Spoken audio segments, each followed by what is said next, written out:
എന്റെ ഇതുവരെയുള്ള ഒരു എക്സ്പീരിയൻസ് വെച്ച് പറയുകയാണെങ്കിൽ ഞാനിപ്പോ സെക്കൻഡ് സെം ആണ് എഴുതിയത്.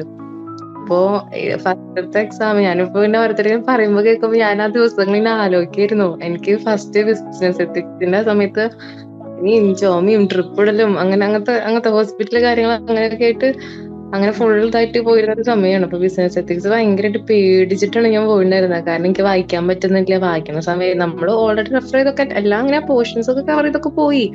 വരുന്നു ബിസിനസ് എത്തിക്സ് ഉം. CSR paper. അപ്പൊ ആ. അതെനിക്ക് എഴുതി കഴിഞ്ഞപ്പോ എനിക്ക് കുഴപ്പമില്ലാത്ത പോലെയാണ് എനിക്ക് തോന്നിയത്. കുഴപ്പമില്ല, എന്തായാലും പാസ് ആവായിരിക്കാം എന്നൊരു പ്രതീക്ഷ ഉണ്ട്. ഡ്യൂട്ടി 22 ആ പേപ്പർ അതെ അത്ര അത്യാവശ്യം ഞാൻ ഇത്രയും കൂടി പേടിച്ചിട്ടൊക്കെ തന്നെയാണ് ഇരുന്നത്. പക്ഷെ അതും കവർ ചെയ്ത് പോയി. അതും കുഴപ്പമില്ല. ഇങ്ങനെ കുറെ പ്രോബ്ലം പേപ്പേഴ്സ് ഒക്കെ ഉണ്ടാവായിരിക്കാം അങ്ങനെയൊക്കെ നോക്കിയിട്ടാണ് പോയിണ്ടായിരുന്നത്. പക്ഷെ അധികം ഒന്നും വന്നിട്ടുണ്ടായിരുന്നില്ല. പിന്നെ ഇതുവരെ കുഴപ്പമില്ല.